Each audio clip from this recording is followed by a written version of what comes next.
I'm Logan Crawford, and right now on GBN, we're diving into a powerful book. It is called Midas. It is a fast paced sci fi thriller that blends ancient alchemy, extraterrestrial intrigue, and the fate of humanity itself. It is written by a terrific author and wonderful filmmaker by the name of Alfredo H. Zacarias. He introduces us to Dr. Brooke Spencer, a young woman caught between a scientific breakthrough that could save mankind and alien forces determined to steal it. Packed with action, suspense, and big moral questions, Midas is a cinematic sci-fi adventure that feels ready for the screen. We're delighted to have this very talented author join us here today. We thank the team at Atticus Publishing for helping us put him on TV today, and we ask viewers like you to support authors like him by subscribing to our channel and by purchasing his amazing book. The links are below this interview. Alfredo, thank you so much for joining me here today. Yes, thank you very much for having me. The reason I bought I wrote this book is, you know, some people have intelligence that goes to science, art, or just handcrafting or whatever. Mine is imagination. It's so as you can see behind me, that dragon, it represents imagination, and the horizontal eight form represents the infinite. Mhm. So it represents infinite imagination. I found this 50 years ago, put it on the wall, and it has been with me all the time when I'm writing. I don't know. It's just something that comes very easy for me to sit down with a glass of water and the dragon. Yeah. Because the glass of water, my sign is Scorpio, it's a water sign. So I was told by somebody when I was 14 years old to just have a glass of water near me when I want to be inspired. All the time when I went to college, when I got my law degree and everything, I always have the glass of water with me. So I'm a little crazy, but don't worry about that because we artists Mhm. are all schizophrenic. We have several personalities. Yeah. And right now I am an author Mm. who told me that I would write a book. Yeah. But it came out because it was too long of story for being a screenplay. Mm. I have been writing screenplays all my life. Mhm. Uh, I developed 47 films with one comedian actor in Mexico during my stay in Mexico. I have been in Los Angeles 50 years now, Oh. legally. The important thing is legally. Yeah. But I am an attorney. So for me, Mm. it was very easy, Yeah. to follow the law. And whatever motivates me is I'm always looking for ideas, themes, something that can be brought to the screen. Mm. And this was too long to be just a small screenplay.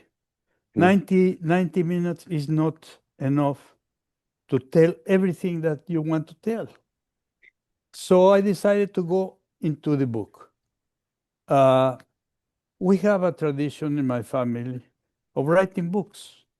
My father is a very important personality of the movie industry in Mexico. He was the founder of the Mexican film industry. He studied here in St. Louis, Missouri, films. and he came back, and in 1932, Hmm. he started the film industry in Mexico. He's recognized by everybody as one of the founders of the Mexican film industry. Wow. But what happened to me is that Mexico was very small for the markets that I wanted to touch. Then I moved to Los Angeles with my family, my 3 kids and my wife, not to look for work, but for look for my own development making films. Hmm.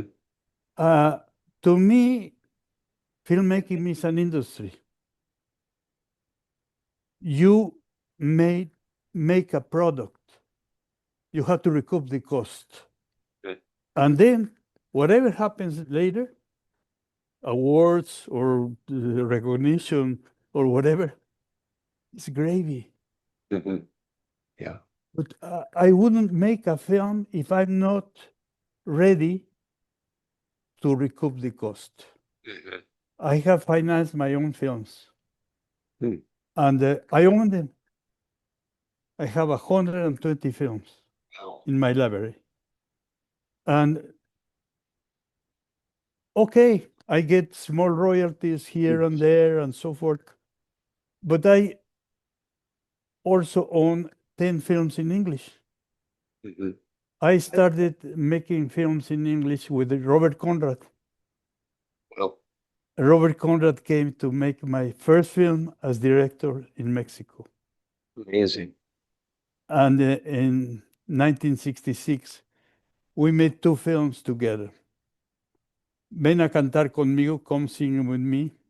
I wrote the theme song also. It was very successful film. But it was just a family film. And he was an artist living in Mexico. And he marries a beautiful Mexican actress, and everything was Yeah. fine and dandy. It was a love story and so forth, but it was okay. But the important thing about his visit to Mexico was that he wanted to make The Bandits, Los Bandidos, which I directed with him. And we launched the career of Jan Michael Vincent Hmm. in that film. Also, a very good friend of mine worked there. His name was Roy Jensen. He was a very recognized stuntman, but also a very good actor and a beautiful person. Wonderful. I continue my friendship with him for a number of years. Until he died, he was 80 when he passed away. Also, another good friend of mine was John Saxon. Mhm. With John Saxon, I made a film like The Bees. Here, The Bees was distributed by Roger Corman, a Mhm. very good friend of my father and my family. And then Roger Corman uh, made good money with the film, mainly abroad, Mhm. not in the United States because of the uh, failure of the swarm Yeah. that also dealt about the killer bees from Brazil. My film made a lot of money all over the world. Not here. Mm. Here, it was banned because everybody was very against that film and the cost. And it was, I don't know, the problem was that it was a little boring, too long. I went to see it and I say, my goodness, my film was 98 minutes. That's Mm. it. The other film was 3 hours or two Right. hours and a half or something like that. Uh, they didn't recoup the cost. Mhm. Corman made me a lot of money with my Yeah. film, with my little film. Then his partner, uh, Mr. Woolner broke with Roger and came to me and he says, let's make our own distribution company. Mhm. I say, okay. So we started a new company, American Panorama. He was my partner, Mr. Woolner, and we made another film called Demonoid. Demonoid recently was recognized by Quentin Tarantino, of all people, Yeah. uh, as a very good film, a very good horror film.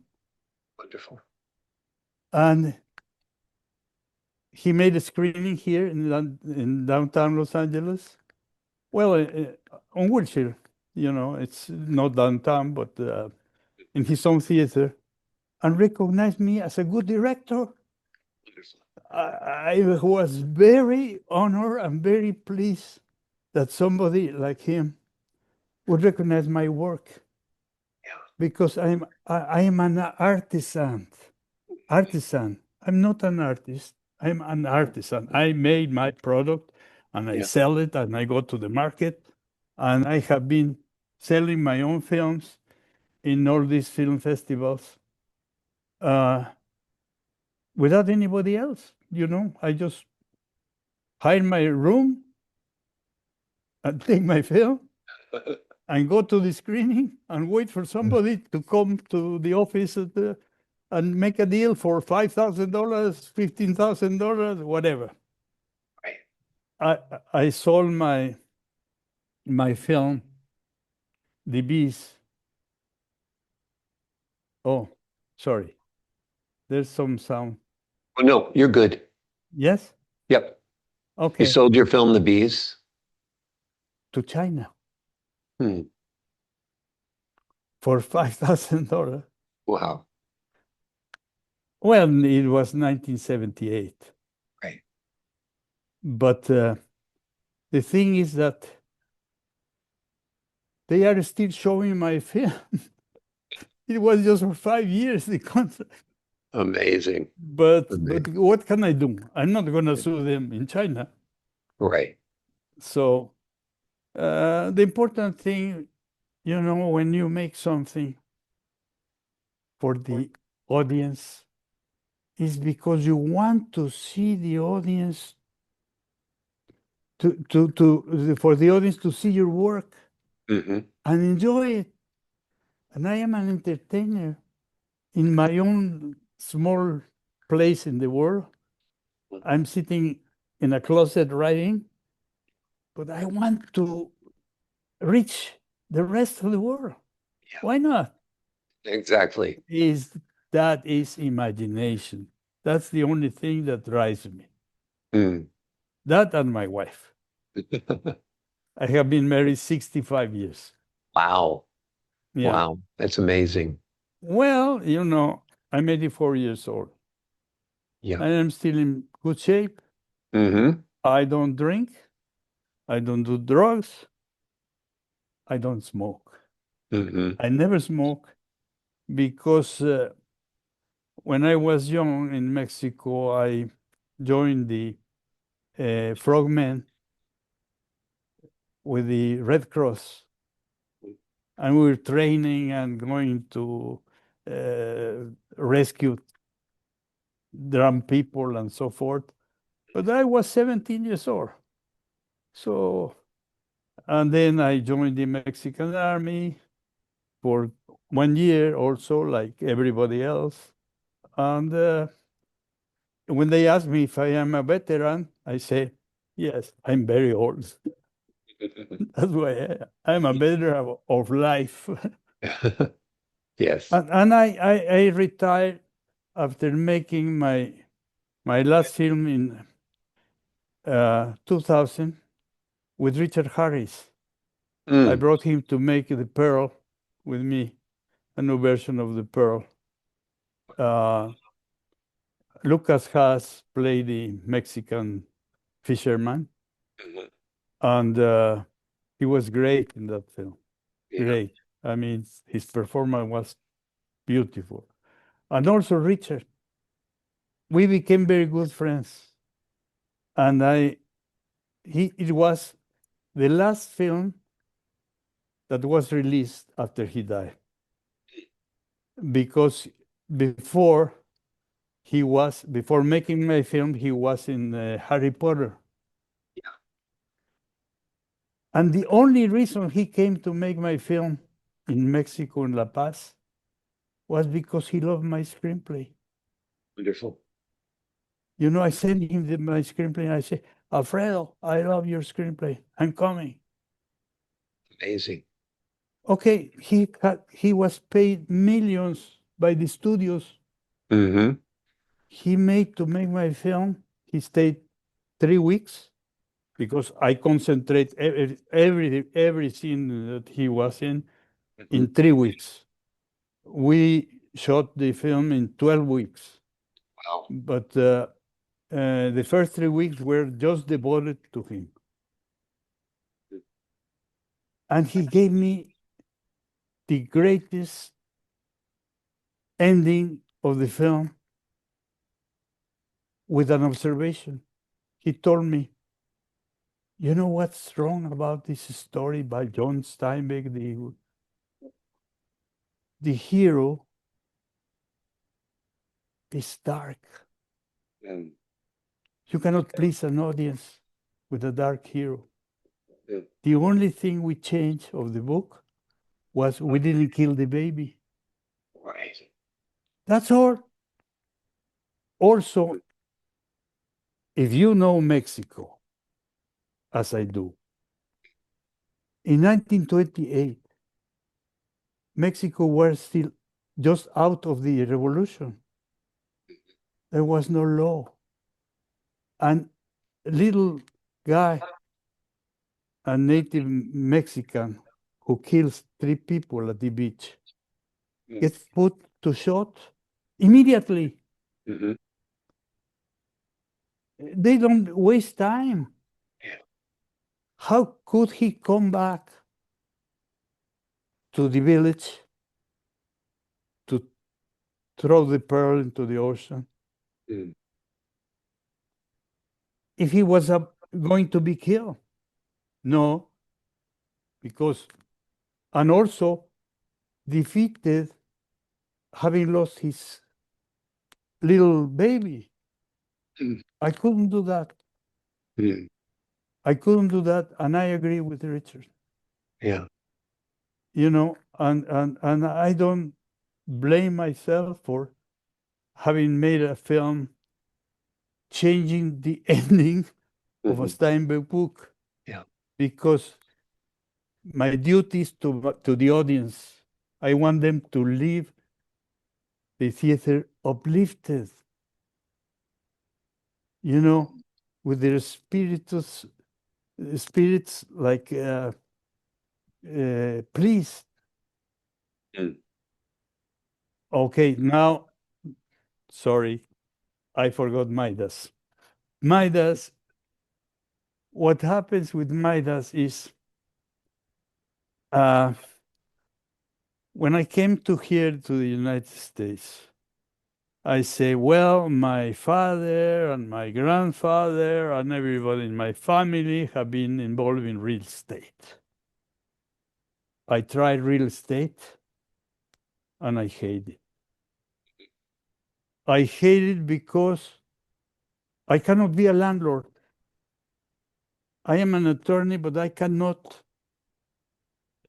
evict people because they don't pay the rent. Yeah. Who cares? Yeah. These people are living there. It's their home. Mm. I am the owner, but okay, I'm the owner because it's an investment. One day I will sell that property and forget about it. But I cannot evict these poor people that cannot pay the rent. So mainly my career as an attorney has been in entertainment, drafting contracts and making deals and so forth. So I decided one day, okay, I have to save something for my kids.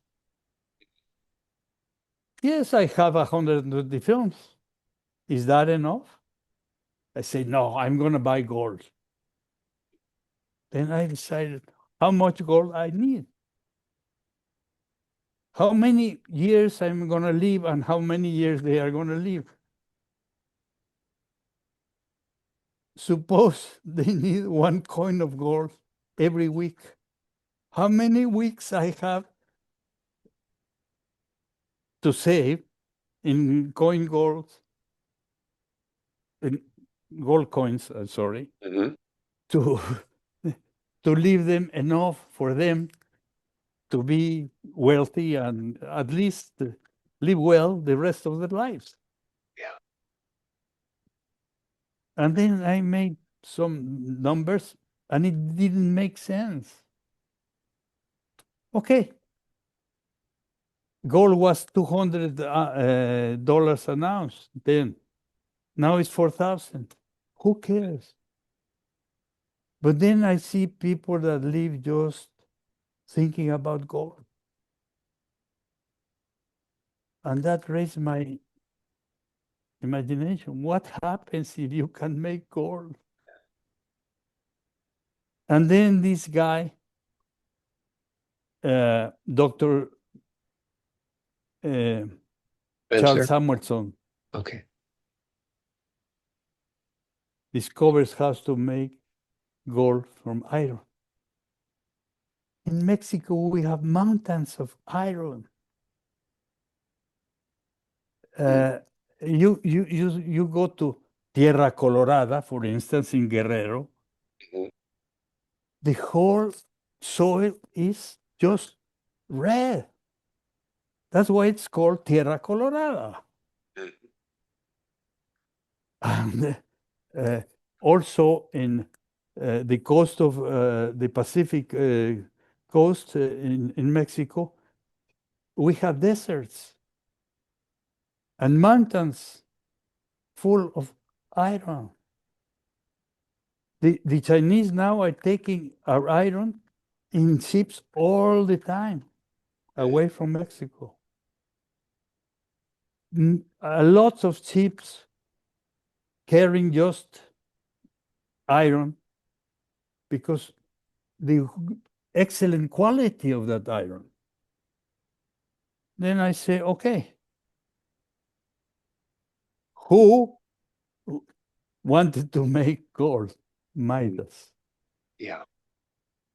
My mistake was to